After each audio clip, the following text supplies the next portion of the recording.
What you're looking for is limitless expansion. Sexuality means you tried, ambition means you tried, but you will never succeed. If you succeed, that's called yoga.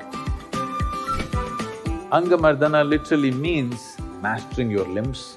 There is a sense of bodilessness about you because the entire energy system has fired up.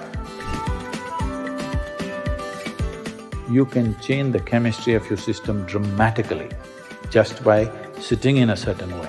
If you want to generate health from within, each individual has to take it up.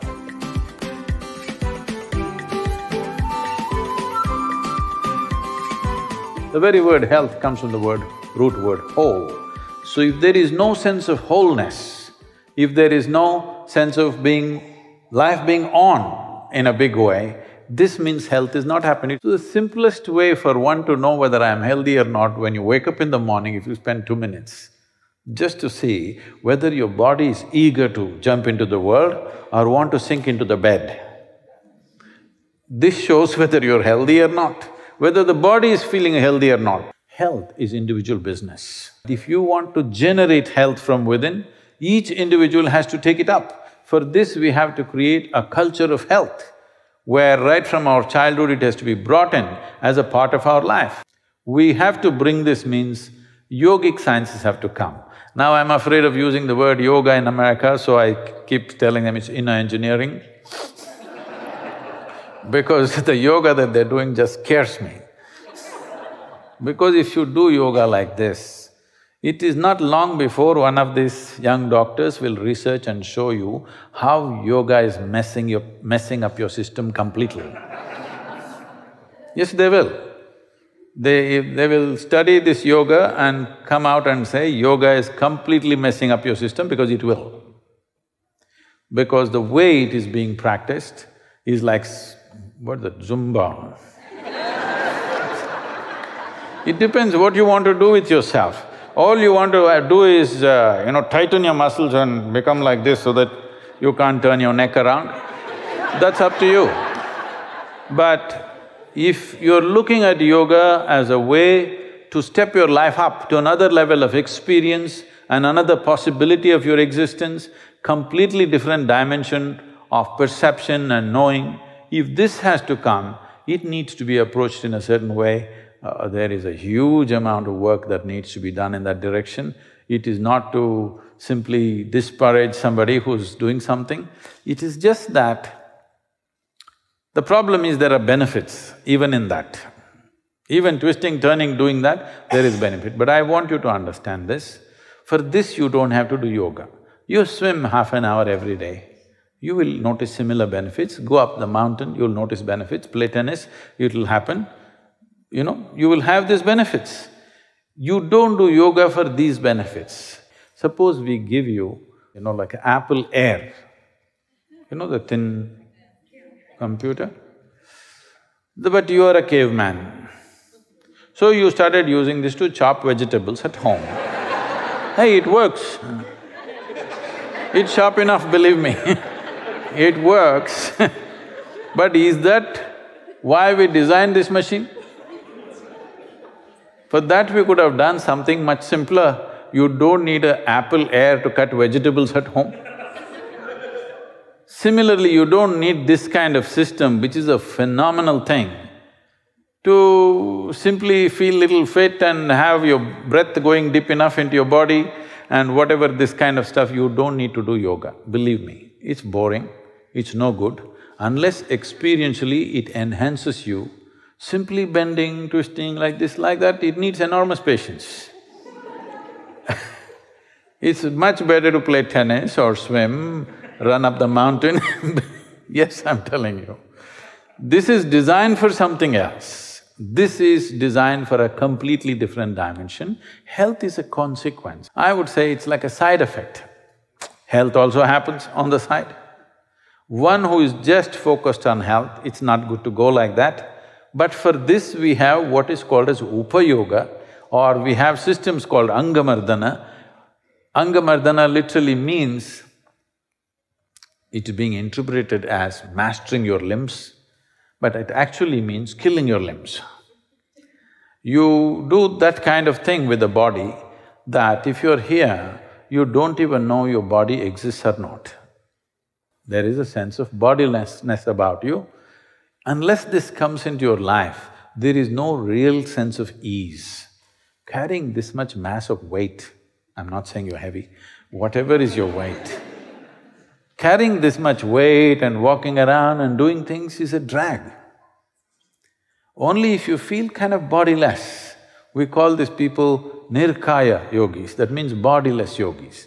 No sense of body, simply because the entire energy system has fired up. When I say entire energy system, in the energy system, which is called as pranamaya kosha, there are 72,000 nadis. Normally, for a healthy, normal, active person, if approximately somewhere between 12 to 30% of this is active, you will live a complete life in normal sense. So what is the rest for? The rest is essentially that as energies move into the rest of the nadis, your perception is enhanced. Because the greatest thing for a human being is not just to build a huge body. The greatest thing for a human being is expansion of experience, how to find larger sense of life. This is continuous striving. In this longing to make yourself little more than who you are right now, if it finds a very… this longing is always on, consciously or unconsciously. If it finds a very basic physical expression, we call this sexuality. If it finds an emotional expression, we call this love. All you're trying to do is, what is not you, you're trying to make it a part of yourself to feel little bigger than who you are. If it finds a mental expression, it gets labeled as ambition, conquest, greed or whatever, or simply shopping. If it finds a conscious expression, then we call this yoga. The word yoga means union. Union means you manage to obliterate the boundaries of your… the boundaries of who you are is set by your physical nature. You manage to obliterate the boundaries of your physical existence. When I say physical existence, everything physical about you is accumulated, isn't it so? Hello? You must get this now, otherwise one day you will get it when they cremate you or bury you, that everything that you carry, you picked up from the planet. Yes or no? So what you have picked up has started ruling you in terms of boundaries. This is what it means. The essence of yoga is in this, that right now what you accumulated created a form for you, and now that form is ruling who you are and who you are not. We don't like this. That's why we do yoga, because we want to breach that boundary. We don't want to live within that boundary, because the very nature of being human is, it doesn't matter what kind of boundary we set, the moment you feel the boundary, in some way you want to break the boundary, isn't it? If you look at this, how big a boundary will settle you? No, it doesn't matter how big a boundary. Whatever the nature of the boundary, you want to still breach it. If I make you the king or queen of this planet, you will still look at the other stars and galaxies, isn't it? Because this is the nature of the human being, that you can't set a human being in a boundary and think he's healthy. He will not feel healthy. If everything is going well, you dream whatever you want, the kind of life you want, okay? What kind of home, what kind of car, what kind of husband, wife, whatever. Everything just happened tomorrow morning. You will see, you will get so frustrated. Right now, it's taking 25, 30 years to get there. By the time you realize this, you're not in the doctor's office, you're in the undertaker's office, so it kind of goes away. But right now, everything that you aspire for, everything that you can dream for, tomorrow morning it's there with you. You think you will settle? Hello? Do you believe you will settle? Take the biggest dream that you can dream of, tomorrow morning it's done. You will see you will be terribly frustrated, because what you're looking for is not more, what you're looking for is limitless expansion. That means the longing to obliterate the boundaries set by physical nature.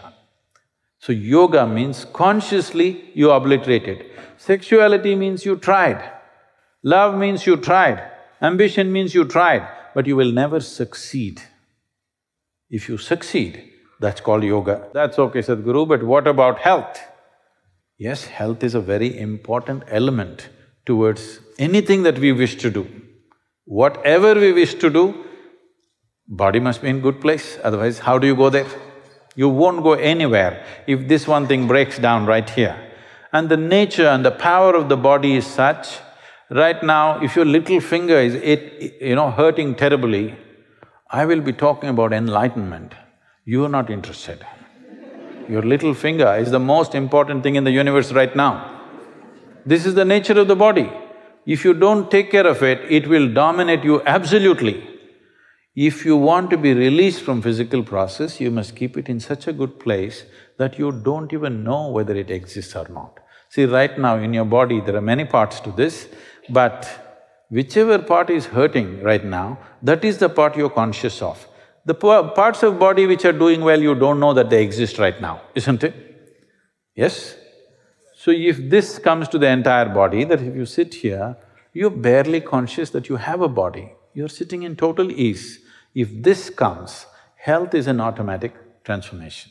Well, that looks like a faraway thing, but what do we do immediately? For that, there are simple processes. If you just change the way you sit, believe me, in your life, all of you experimenters, just change the way you sit. You will see, whatever kind of little health issues that you're having, 30% will definitely go. We can translate that into a nation's health also, isn't it? I'm saying such simple things, what to eat, how to sit, how to breathe. If these kind of things, that much yoga, this is all upa-yoga, not even yoga, just simple sense about how to conduct the body is brought into the culture, into our lives on a daily basis, you will see a lot of things will improve. This may look like too simplistic, but believe me, you can change the chemistry of your system dramatically just by sitting in a certain way. The entire system, when I say yoga, you always think hatha yoga or the physical form of yoga. The basic premise of hatha yoga is like this. For every human experience that you go through, for every level of consciousness or mental and emotional status that you go through, your body naturally tends to take a certain posture. Have you noticed this? If you're happy, you will sit one way. You're peaceful, you sit another way. You're unhappy, you'll sit another way. You're angry, you sit another way. Is it so? Have you noticed this? So conversely is the science of hatha, that if you consciously bring your body to a certain posture and hold it there, the very way you think, feel, understand and perceive life will alter itself. It's just a little bit of engineering that you understand this is how the body is made just by holding it. If I see a person sitting, not when they're conscious, simply they are sitting by themselves, if I watch them, I will tell them in the next 10-15 years what ailments they will get, what life situations they will go through, how they will live their life, what are the possibilities, what are not the possibilities. This is not astrology or something, this is simply simple engineering. Depending on how you hold your body, what is possible within you, what is not possible within you is right there, particularly related to health. It is distinctly there. We have to bring this much understanding. Today when we have engineered the world in so many wonderful ways that we want, I think we are not doing good to ourselves. A little bit of engineering needs to happen to this, because you have to agree with me on this one thing, that this is the most sophisticated machine on this planet. But have you read the user's manual? That's a question.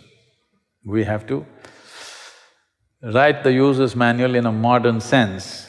Writing does not mean writing a book, it's not going to work like that. We have to make people literate about how to read this body. We have learnt how to read a language, but we have not learnt how to read this book, which is written by the Creator himself. So for this, a certain level of discipline and focus and attention has to come. Unless it comes as a culture, individual people doing it will benefit them individually, but it will be difficult to sustain individually unless there is a supportive culture around us.